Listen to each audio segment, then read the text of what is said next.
Shazam! Fury of the Gods is the newest DCEU film. It features once again Billy Batson as Shazam with his family, but this time around they are tending to an ancient foe that is trying to regain their power from Shazam. So let's talk about it.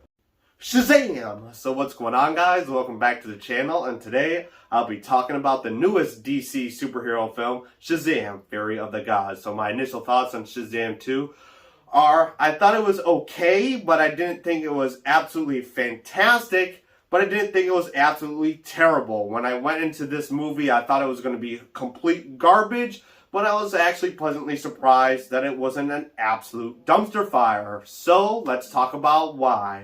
Billy Batson is back as Shazam. This time around, he's prominently with his family, who also have the Shazam power as they go throughout Philadelphia trying to prevent crime and saving the day to any disaster that happens. However, during this film, they find a new foe who is trying to restrict and remove the Shazam power for their own personal gain from Billy and his family. So for me personally, I thought this story was fine. It was pretty entertaining. For a simple story as this is, I thought it was pretty entertaining from start to finish. Again, it unfortunately doesn't do anything above and beyond, but I really did like the chemistry from all the characters. I really liked every character that was in this movie, and the villains were believable. Even though I didn't really love the villains, they were okay. I just think that Shazam, played by Zachary Levi, was also pretty entertaining, and every single person that was on kind of like the good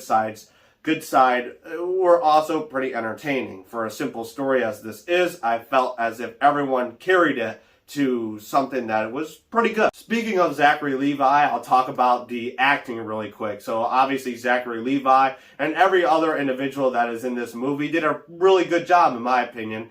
They made for a fun and exciting experience, and it was actually kind of a breath of fresh air. However, they don't do anything extreme or beyond that makes me go, ooh, wow. But there was some surprises in this movie, a couple of characters that I wasn't expecting to see, and I really appreciated that. So for me, the acting was pretty well. So when you're talking about a superhero movie, for the most part, there's going to be CGI and there's going to be action. So let's dive into how good the CGI and the action is in Shazam 2. So for me personally, I thought the action was pretty well done. However, the action is completely reliant on the CGI that's within the movie. So if the CGI isn't believable, the action doesn't really work. Now for me, I think the CGI for the most part is fine, but it's not anything extraordinary that you're going to take away from. I think the last act really suffers with pretty bad CGI. I mean, it's hard to kind of figure out what's going on, and it's also just a lot going on, and it's just computer generated image in your face in the last act and the last fight. But for the most part, I think it's fine, it's believable, and I think the story and entertaining cast really kind of make this movie go forward. The action is good, but it's not the best thing ever, and the CGI is passable, but again, the ending isn't all that great.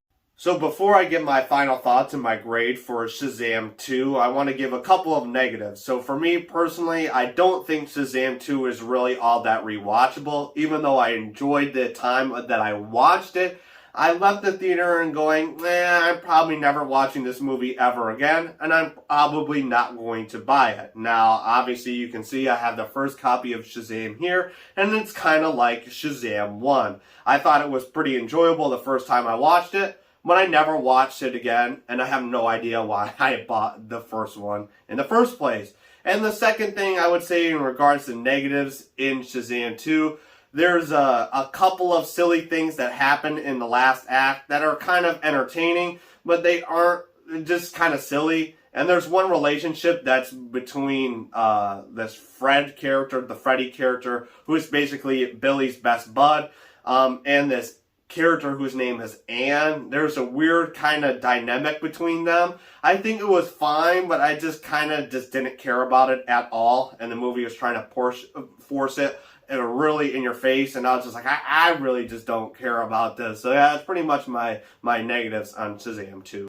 All in all, I think Shazam 2 is a pretty entertaining film that has some good action scenes, fun characters.